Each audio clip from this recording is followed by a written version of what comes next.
본문을 중심으로 성도의 기도, 향이라는 제목으로 함께 은혜를 나누고 기도하는 시간을 가지겠습니다. 그리고 신앙생활을 한다고 할 때 반드시 두 가지를 질문하고 답할 수 있어야 됩니다. 하나는 거듭났는가 하는 문제입니다. 중생의 체험인 것이죠. 영적인 신분이 달라진 것을 고백할 수 있느냐라는 것입니다. 또 다른 하나는 하나님을 인격적으로 만나고 있는가라는 것입니다. 예수님을 자신의 구주로 고백한다면 얼마나 인격적으로 만나고 교제하고 있는가라는 것이죠. 그 인격적인 교제의 핵심 부분이 바로 기도라고 할 수 있겠습니다. 자, 오늘 우리가 읽은 분향단의 내용은 성도의 기도와 연관이 많습니다. 시편 141편 2절을 보시면 이렇게 말씀하고 있습니다. 나의 기도가 주의 앞에 분향함과 같이 되며 나의 손드는 것이 저녁 제사같이 되게 하소서. 이렇게 시편 기자는 고백하고 있습니다. 성도의 기도는 성소에서 하나님께 드리는 분향과 같다라는 고백이죠. 나중에도 말씀드리겠지만 신약 성경에서는 우리 성도들의 기도를 향이다 이렇게 말씀하고 있습니다. 그래서 오늘은 구약의 성막으로 한번 들어가 보겠습니다. 그래서 하나님께 드리는 이 향이 우리의 기도에 어떤 교훈을 주는지 살펴보고 함께 기도하는 시간 가지겠습니다.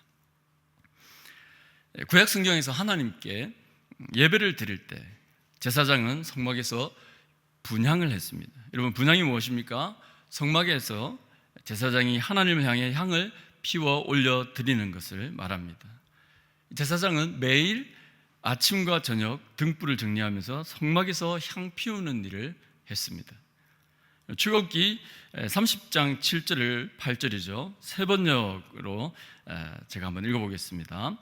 아론은 그 분향단 위에다가 향기로운 향을 피워야 하는데 매일 아침 그가 등을 손질할 때마다 향을 피워야 했고 저녁 때에 등불을 켤 때에도 향을 피워야 한다. 이것이 너희가 대대로 계속하여 주 앞에서 피워야 하는 향이다. 이렇게 말씀하고 있습니다.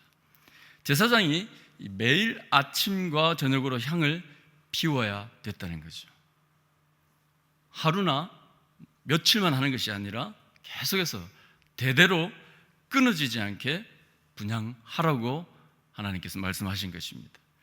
조금 더 구체적으로 보겠습니다. 이 분향은 그러면 어디에서 하냐는 것이죠. 여러분, 성막을 어느 정도는 알고 계실 것입니다. 성막 뜰이 있고 성소가 있고 안에 지성소가 있습니다. 이 성막 성소 안에 있는 것이 바로 분향단인데요. 이 분향단은 말 그대로 이 향을 태우는 곳입니다. 하나님께서 명령하신 이 분향은 하나님 임재와 밀접한 관계에 있었습니다. 그래서 특히 분향을 하면서 생겨나는 이 향의 연기, 이것은 하나님의 임재의 상징으로 우리가 잘 알고 있습니다. 이 성막에는 제단이 두 개가 있습니다. 먼저는 성막 입구에 번제단이 있죠. 번제단에는 희생 제물을 잡는 곳입니다. 또 다른 제단이 하나 더 있었는데 이것이 바로 분향단입니다. 그래서 분향단은 어떻게 만들어지냐면 조각목으로 만들어졌습니다. 시띠 나무라고도 하는데요. 이스라엘의 아카시아라고 나무라고 보시면 되겠습니다. 가로 세로 약 45cm고요. 높이는 90cm가 되겠습니다. 정금으로 싸고 금태를 두르고 금고리 둘을 달아서 운반할 수 있도록 이렇게 만들어졌습니다. 그리고 분향단 이 상단 제일 꼭대기에 네 모퉁이에는 4개의 뿔이 있었습니다. 분향단은 성막 어디에 위치하고 있었을까요? 출애굽기 30장 6절에 보면 정확하게 나오는데 그 제단을 증거궤 위 속죄소 맞은편 곧 증거궤 앞에 있는 휘장 밖에 두라 이렇게 말씀하셨습니다.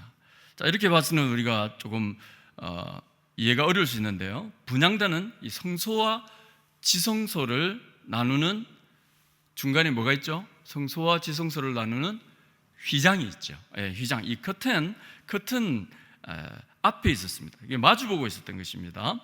비록 성소에 있었지만 그 위치는 바로 지성소에 있는 정구궤, 언약궤 위에 속죄소와 맞은편에 이렇게 있었다는 것이죠. 조금 더 자세히 보면 성막 뜰에서 이제 들어갑니다. 그래서 번제단이 있고요. 그다음 성소 안에 있는 분향단이 있습니다. 분향단이 있고 지성소 안에 있는 이 언약궤가 일직선상에 위치해 있었다라는 것입니다. 이 구조는 우리에게 아주 중요한 의미를 전해줍니다. 구조상 희생 제물의 피가 흐르는 번제단을 지나지 않고서는 분향단으로 들어갈 수 없었다는 거죠. 여기에 기도에 대한 비밀이 있습니다. 비록 우리의 기도가 때로 우리의 생각과 감정과 언어로 이루어진 우리만의 작업인 것 같이 많이 느껴질 때가 있습니다. 그런데 아니라는 것이죠. 우리의 기도가 혼자 넋두리 하는 것처럼 이렇게 여겨질 때가 있습니다. 아니라는 거죠. 하나님을 향해 부르짖는 기도는 언제나 하나님의 임재의 자리인 속죄소 앞에 있더라는 것입니다. 그래서 우리가 일터에서든지 삶의 어떤 자리에서든지 힘든 상황이든 상관없이 기도하는 그 순간 그 앞에 하나님의 임재의 자리인 속죄소가 있다는 것입니다. 이것이 바로 은혜입니다. 이것이 바로 기도의 특권이라는 것이죠. 그런데 구약의 성막에서 안타까운 것, 우리가 조금 전에 대답하셨지만 휘장이 가로지르고 있더라는 것입니다. 하지만 이 휘장을 둘로 갈라 찢어지게 하신 분이 계십니다. 누구시죠? 바로 예수 그리스도십니다. 우리가 잘 아는 히브리서 10장 19절을 보면 이 말씀이 나오고 있죠. 함께 읽어보겠습니다. 그러므로 형제들아 우리가 예수의 피를 힘입어 성소에 들어갈 담력을 얻었나니 그 길은 우리를 위하여 휘장 가운데로 열어놓으신 새로운 사역길이요 휘장은 곧 그의 육체니라. 아멘. 그래서 누구든지 예수 그리스도의 이름으로 기도하기만 하면 우리가 느끼든지 느끼지 못하든지 바로 주님이 갈보리에서 그 몸이 찢기면서 열어주신 그 휘장을 지나서 지성소 안에 속죄소까지 다다르게 된다는 것입니다. 이것이 바로 우리의 기도라는 거죠. 얼마나 감사합니까? 자, 그런데 이 귀한 기도를 우리가 하찮게 여긴 적은 없냐라는 것입니다. 우리 기도는 그냥 촛불 켜고 소원 비는 그런 가벼운 일이 아니라는 것입니다. 영적인 사건, 하나님의 사건입니다. 예수 그리스도의 구원 사건이라는 것이죠. 예수 그리스도의 이름으로 기도하는 순간 우리의 막힌 담들이 무너지는 일이다 생각할 때 우리가 이 기도를 함부로 할 수 없다는 것입니다. 그리고 대충 해서도 안 된다는 것이죠. 우리는 지금까지 하나님께서 정하신 분향단에 대해서 그 규례를 알아보았습니다. 이 분향에 대한 규례가 이 신약 시대에 와서는 어떻게 표현되고 있는지 한번 보겠습니다. 요한계시록에서는 향을 성도의 기도로 나타내고 있습니다. 요한계시록 5장 8절을 조금 쉽게 이해되도록 표준 세번역으로 한번 읽어보도록 하겠습니다. 그가 그 두루마리를 받아 들었을 때에 내 생물과 24 장로가 각각 검은 구와 향이 가득히 담긴 금 대접을 가지고 어린 양 앞에 엎드렸습니다. 같이 읽어볼까요? 그 향은 곧 성도들의 기도입니다. 이렇게 말씀하고 있습니다. 요한계시록 8장 3절에서 4절 우리가 한번 보겠는데요. 제가 다시 한번 읽어보겠습니다.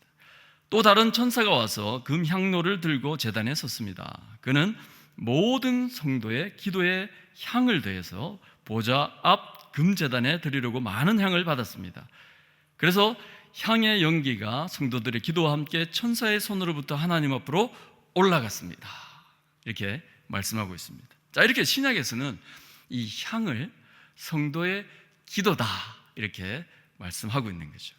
여러분, 향이 성도의 기도라면 우리는 어떤 기도를 드려야 되는가라는 거죠.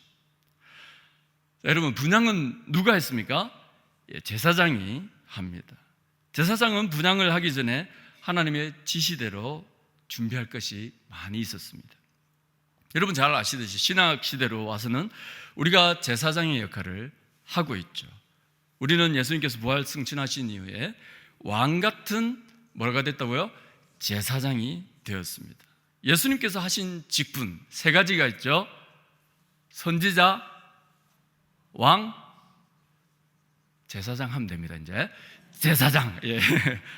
선지자, 제사장, 왕 제사장, 그죠? 이 직분을 성령님을 통해서 이제 우리가 수행을 하고 있다는 겁니다. 땅에서 그 중에 제사장의 직분으로 살아가고 있습니다. 자, 그렇다면 제사장이 할 일이 무엇인지 잘 알아야 되겠죠. 우리가 제사장 역할을 하고 있으니까요. 자, 그래서 우리의 기도가 더 깊어지고 풍성하게 되길 바랍니다. 세 가지를 한번 보겠습니다. 제사장이 어떤 일을 하냐? 첫 번째, 제사장은 뭘 준비했다고요? 향을 준비했습니다. 오늘 읽은 우리 본문의 30장 34절에서 35절에 그 향료들이 이제 쭉 나열되고 있습니다. 함께 읽어보겠습니다. 여호와께서 모세에게 이르시되 너는 소합향과 나감향과 풍자향의 향품을 가져다가 그 향품을 유향에 섞되 각기 같은 분량으로 하고 그것으로 향을 만들되 향 만드는 법대로 만들고 그것에 소금을 쳐서 성결하게 하고, 이렇게 말씀하셨습니다. 하나님께서 지정해 주신 향은 어떤 것이 있습니까? 소합, 나감, 그죠? 풍자향, 이렇게 세 가지입니다. 자, 여기에 무엇과 무엇을 더하라고요? 유향도 있고요, 소금도 그렇게 준비하라고 하셨습니다. 그래서 총 5가지인데 간단하게 그 의미들을 한번 보겠습니다. 소합향이라고 할 때는 향나무의 송진으로 만든 향을 말합니다. 사막을 여행하는 사람들이 다치기도 하겠죠. 그때 사용하는 치료자의 역할을 하기도 했습니다. 이 나무 특징은 억지로 인위적으로 나무에 상처를 내지 않아도 저절로 향이 난다는 거죠. 가공하지 않고 저절로 나오는 향이었다는 겁니다. 자, 이것은 뭘 말하느냐? 스스로 우러나와서 하는 기도를 말합니다. 자발적인 기도인 거죠. 하나님은 자원하는 마음을 받아주십니다. 우리 안에서 저절로 찬양하고 감사하고 자발적인 기도하기를 원하시는 것입니다. 이것이 우리의 체질화가 되기를 하나님은 원하고 계신다는 거죠. 다음으로 나감향입니다. 홍해 해안에서 자라는 일종의 이 조개들이 있는데 조개에서 채취한 것입니다. 껍질을 가루로 빻기 시작하면 그때부터 향이 나기 시작한다고 합니다. 아라비아에서 향수로 썼다는 기록도 있습니다. 사막을 여행하는 사람들이 신기루를 보거나 또 여정으로 힘들 때 진정제 역할을 하기도 했다고 합니다. 이 껍질이 가루로 부서지듯이 자아가 부서지고 깨지는 기도, 이것을 의미하는 거죠. 그래서 기도한 우리에게는 그리스도의 향기가 계속해서 나야 되는 거죠. 기도는 하는데 향기가 안 나고 다른 것이 나기 시작하면 큰일인 것이죠. 예수님의 겟세마네 기도가 바로 나감향 기도의 모델이라고 생각합니다. 마태복음 26장 39절에 이렇게 말씀하시죠. 내 아버지여, 만일 할만하시거든 이 잔을 내게서 지나가게 하옵소서. 그러나 나의 원대로 마옵시고 아버지의 원대로 하옵소서. 이렇게 말씀하십니다. 이 겟세마네라는 뜻은 쥐어짠다라는 말입니다. 자신을 하나님께 복종시키기 위해서 자아를 깨트리고 부스터려서 고통스럽게 쥐어짜고 하나님 앞에 드리는 그 마음을 말하는 것이죠. 그런 기도를 의미하는 것입니다. 다음으로 풍자향입니다. 풍자는 지중해, 중앙아시아 등지에 사는 고무나무의 일종입니다. 불에 태우면 아주 역겨운 냄새가 납니다. 그렇지만 다른 향료와 함께 사용하게 되면 다른 향료들의 냄새를 더 강하고 자극성 있게 해주는 효과가 있다는 것이죠. 또 풍자향은 이 독충이나 뱀 등의 접근을 막는 그러한 역할도 했다고 합니다. 소독제로 또 사용하기도 했고요. 그래서 성소 안에 소독제인 이 풍자향이 피워졌기 때문에 언제나 공기가 깨끗하고 이 공기를 마시고 사는 제사장은 조금 더 오래 살았다라는 연구들을 지금 또 계속하고 있는 것 같습니다. 이 풍자향은 회개의 기도를 의미한다고 할 수 있겠습니다. 여러분, 옷이 더러워지면 뭘 해야 될까요? 1번 버린다, 2번 깨끗하게 씻는다. 가능하면 씻으십시오. 버리지 마시고. 옷이 해지거나 못 입게 됐을 때 버리죠. 그죠? 굉장히 심오한 진리가 있는 걸로 생각하고 대답을 이상하게 하시면 안 됩니다. 자, 우리 영혼도 마찬가지입니다. 더러워지면 어떻게 할까요? 1번 버린다, 2번 회개의 기도를 한다. 여기 기도해야 되죠. 깨끗하게 하나님 앞에 나가야 됩니다. 자, 하나님은 이 세 가지 향품을 그대로 사용하지 않고 유향을 섞어라 이렇게 말씀하십니다. 유향, 여러분 잘 아시는 대로 예수님 탄생하실 때 동방의 박사들이 가져온 예물 중에 하나였습니다. 유향의 히브리어 이름을 문자 그대로 해석하면 이 하야타라는 표현입니다. 뜻을 가지고 있는 거죠. 이 향료는 태우면 하얀 연기를 발산한다고 합니다. 유향은 악취를 제거하기 위해 시체에 바르는 향이었습니다. 그래서 우리가 이 기도를 생각할 때 유향은 우리 속에 있는 악취를 제거하는 그러한 기도인 것입니다. 기도할 때 우리의 악취가 제거된다는 것이죠. 자, 마지막으로 소금을 말씀하셨습니다. 분향단에 태우는 향에는 반드시 소금이 들어가야 된다는 겁니다. 성경에서 소금은 언약을 상징합니다. 이스라엘 백성들은 무엇든지 언약을 할 때 이 소금을 뿌렸다는 거죠. 그래서 소금을 치고 향을 태운다라고 할 때는 하나님의 약속, 바로 그 약속, 언약을 붙들고 기도할 때 반드시 응답하신다라는 것을 우리가 기억해야 된다는 것입니다. 자, 이렇게 제사장은 하나님께서 주신 불로 피운 제단에 숯을 향로에 가득 담아서 향가루를 두 손으로 가득 떠서 분향단으로 가고 이 향가루를 태워 드렸습니다. 자, 그런데 오늘 이 말씀에 따르면 이 향들이 하나로 어우러져야 된다는 거죠. 다시 말하면 우리의 기도에도 이러한 것들이 계속 어우러져야 된다는 겁니다. 스스로 우러나오는 기도를 하고 있는가? 자아가 부서지고 깨어지는 간절한 기도를 하고 있는가? 회개의 기도를 하고 있는가? 내 속에 있는 나쁜 자아의 악취를 제거하는 기도가 되고 있는가? 언약을 믿으며 드리는 기도인가? 라는 것입니다. 하나님은 이러한 향들이 잘 조화를 이루어서 하나님께 올려드리기를 원하고 계신다는 거죠. 자, 두 번째로 제사장은 언제 향을 피워야 된다고요? 아침과 저녁으로 향을 피우라고 말씀하십니다. 매일 아침과 저녁입니다. 오늘 말씀 30장 7절에서 8절을 제가 다시 한번 읽어보겠습니다. 아론이 아침마다 그 위에 향기로운 향을 사르되 등불을 손질할 때에 살을 찌며 또 저녁 때 등불을 켤 때에 살을 찌니 이 향은 너희가 대대로 여호와 앞에 끊지 못할지며 라고 말씀하십니다. 하나님은 제사장이 할 일 중에 매일 해야 될 일을 말씀하십니다. 향을 태우는 일인 거예요. 하나님은 이 일을 이스라엘 백성들이 대대로 계속하라고 말씀하십니다. 여기에 우리가 기도에 대해서 기억할 부분이 있습니다. 실제로 누가복음 1장 8절에서 11절 보면 사가랴가 나옵니다. 사가랴가 분향을 하고 있을 때 이스라엘 백성들은 성전 마당에서 무엇을 하고 있었을까요? 기도를 하고 있었습니다. 제사장이 아침 저녁으로 향을 피우고 백성들은 그 시간에 기도를 했더라는 것이죠.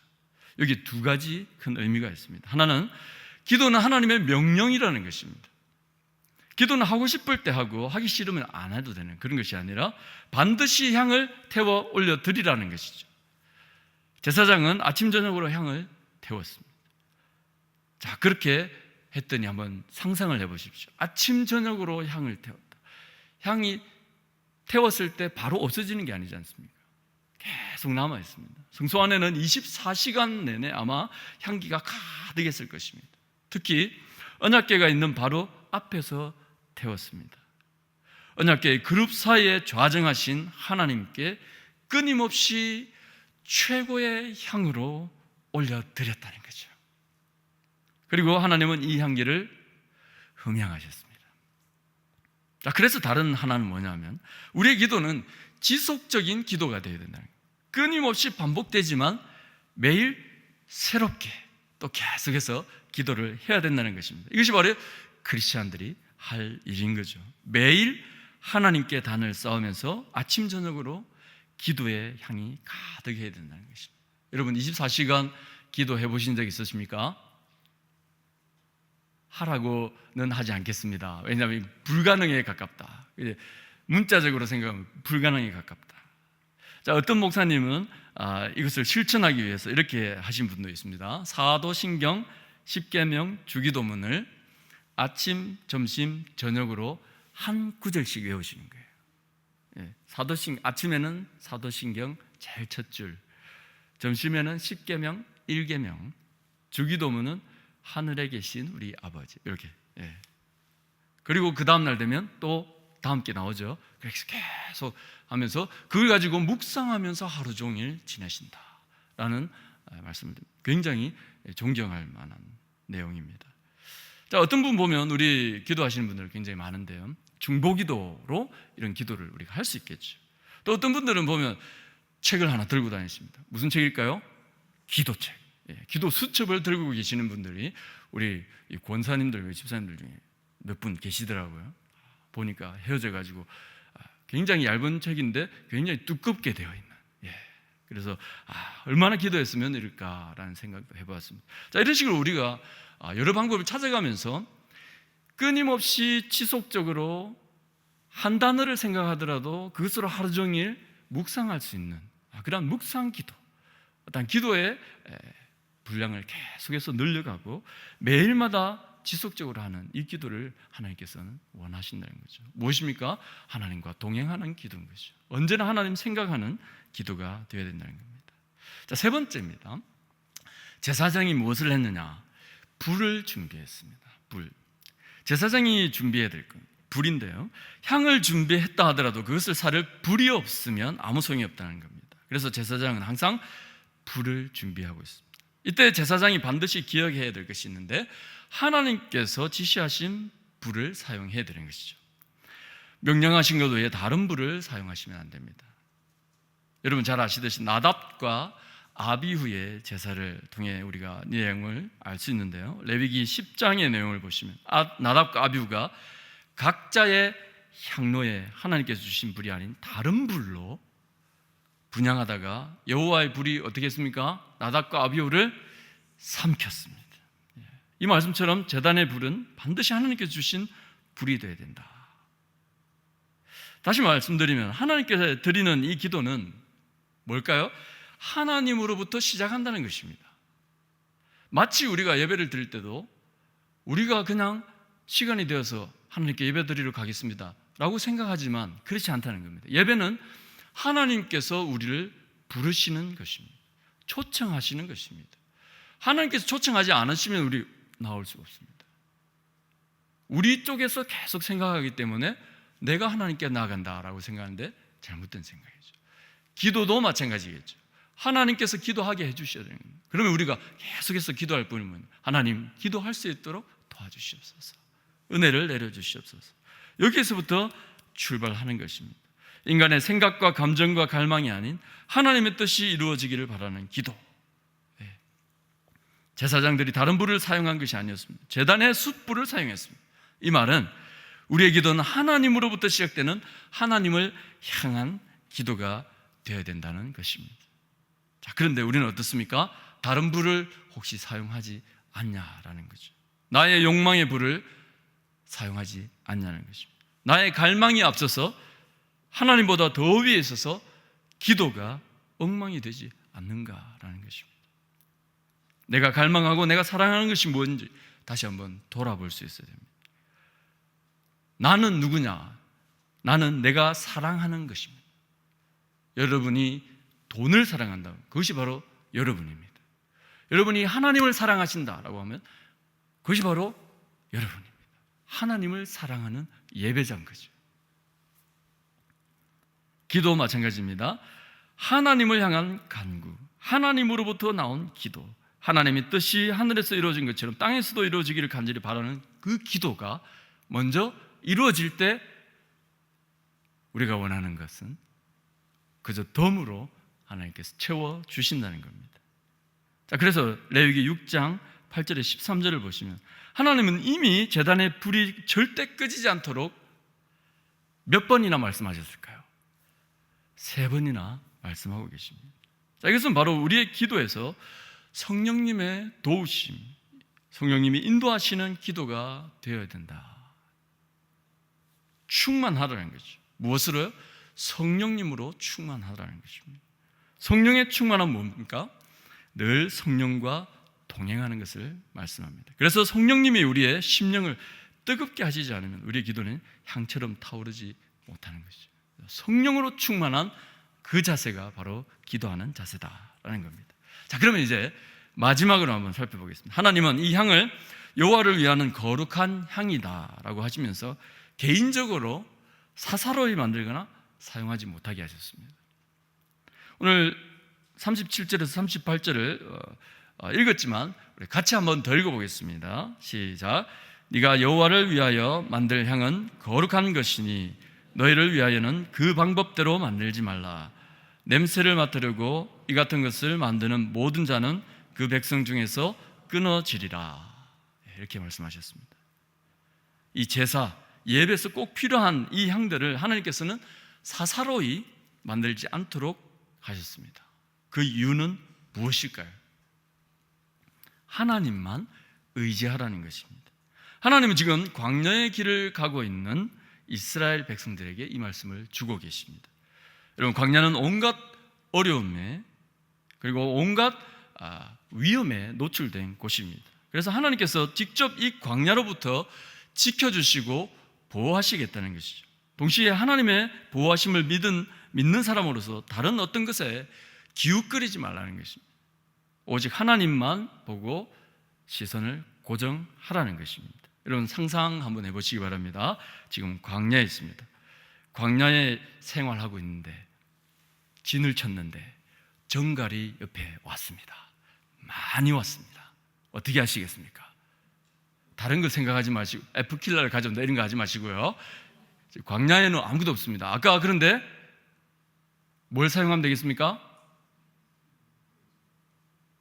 예배 시작한 지가 오래됐나요? 그렇죠. 향을 가지고 오면 됩니다. 향을 피우면 됩니다. 그 중에 독충을 제거하고 이런 게 있었죠, 그죠? 그런 향들을 가지고 나서 피우면 되는 거죠. 자, 그런데 얼마나 피우고 싶습니까?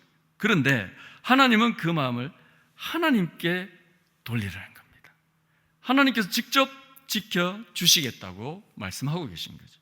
이스라엘이 40년 광야 생활 동안 의복, 신발 해지지 않았다고 말씀했습니다. 하나님께서 지켜주셨다라는 것을 우리가 알고 있지 않습니까? 하나님은 향을 하나님 앞에서만 피우게 하시는 바로 이 명령을 통해서 이스라엘을 지키시는 분이다라는 것을 여러분도 믿으시기 바랍니다. 바로 그 하나님이 우리의 하나님이신 것이죠. 그래서 예수님께서 가르쳐 주신 기도를 우리가 자주 떠올려 보셔야 됩니다. 예수님은 하나님 나라를 먼저 구했습니다. 하나님 뜻을 먼저 구했습니다.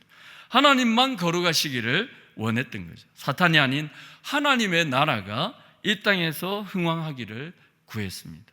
천사가 그랬던 것처럼 하나님의 뜻을 알고 하나님께만 순종하고 복종하기를 위해서 기도하라고 가르쳐 주셨습니다.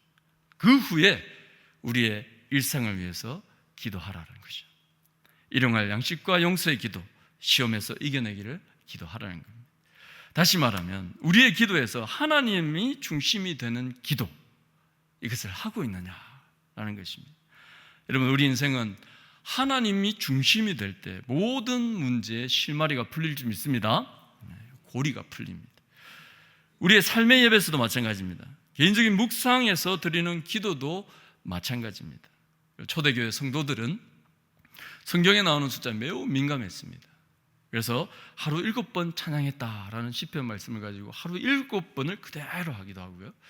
기도했다는 말을 통해서 몇 번 했다, 심지어는 7번까지 기도를 했다라는 기록도 있습니다. 하루에.